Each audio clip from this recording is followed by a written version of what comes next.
I have something very important to share with you, an aha moment that I think may give you a different perspective on what's going on in the world right now and how that will affect the price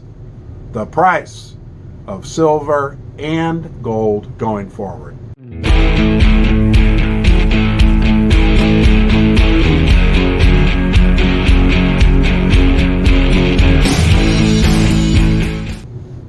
Thank you for joining me today in Ron's Basement. I've said this many times before, and it's hard to do. I don't know if you have a hard time with this, but it's hard to look at the actual actions that are going on in the world and to tune out the noise that we get from media sources like, let's say, the Children's News Network, aka CNN. If you just look at the actions that are going on, they give you a more objective read on what the current state of international relations and geopolitical relations are. Now, on that note, you need to bear with me for just 1 minute. I have a story for you. I'm going to tell you a story.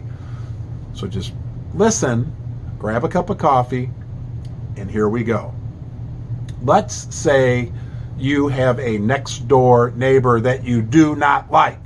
You don't like this guy, okay? For whatever reason, you do not like your next door neighbor. There's a huge snowfall, and you're both out shoveling your driveway, and finally you're just like, that's it. You know what? You guys break out into this really vile snowball fight with each other. Like, you're really trying to hurt each other. You're staying on your property, he's staying on his property, but you're making snowballs as fast as you can, as hard as you can. You are whizzing them at him as hard as you can. He's doing the same thing, whizzing them back at you. And then, all of a sudden, the neighbor on the other side starts to help your opponent by making snowballs for him and bringing them to him in a box, pre-made snowballs. So now your neighbor who you're fighting against can throw 2 or 3 the number of snowballs at you that you could at him, and they're a little better snowballs because the guy helping him on the other side has time to pack them really tight. Let me ask you a question. Here's the point to that whole story. Would you consider yourself to be at war with just your neighbor, or at this point, since he's being supplied weapons by the other neighbor on the other side, would you consider yourself to be at war with both of them? Now, I don't know how you feel about that, but if it were me, I'd feel like I was at this point at war with both of them. And then I might try to recruit my neighbor on the other side to make snowballs for me, or maybe snowball launching devices. But the point is, right now, the conflicts that are going on in the world, we're kind of being told, well, we're not involved and we're not this. Well, BS. The way I look at it, I don't want to say World War III is broken out, but it's closer to World War III than it is to world peace. I'll put it that way. And just because we're only supplying arms and supplying technical support, I think the world, from a purely objective perspective, sees things quite differently.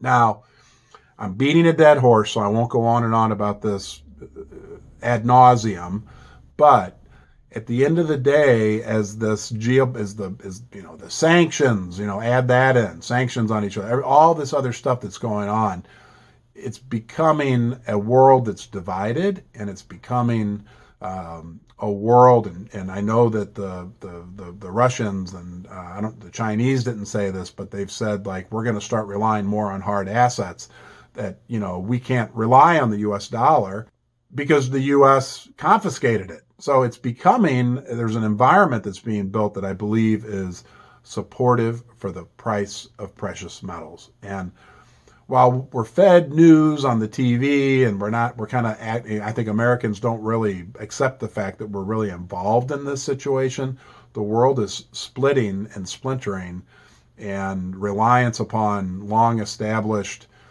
financial relationships they're falling apart. And as a result, what's going to be worth something? Hard assets, silver and gold. I believe, unfortunately, because I don't like war, but I do believe that, unfortunately, a byproduct of that is going to be stronger prices, stronger support, stronger wind in the sail, however you want to say it, for the price of silver and gold going. Hey, sorry to interject in the middle of the video, but between the time I filmed this video and started to edit it, the price of gold dropped all the way down to about $18.90 per ounce, and now has recovered all the way back to like 2015, a $25 increase. What I think is important about that, I've watched the price of gold and silver for years. I've sensed in the last 2 months, roughly, that has become a common theme, that when the gold price gets beat down, it has really shown strength almost immediately on a lot of days and popping right back up. Hey, that coupled with the national debt and the debt in the world in general and all that other plethora of factors besides the geopolitical snowball fight that's going on that I talked about are just supportive factors for gold. All right, I'll let you get back to the video. Thanks for watching. I'm glad you're here. You're always welcome in Ron's Basement. If you'd like to subscribe, you can do that right here. Have a great day, and I'll see you soon.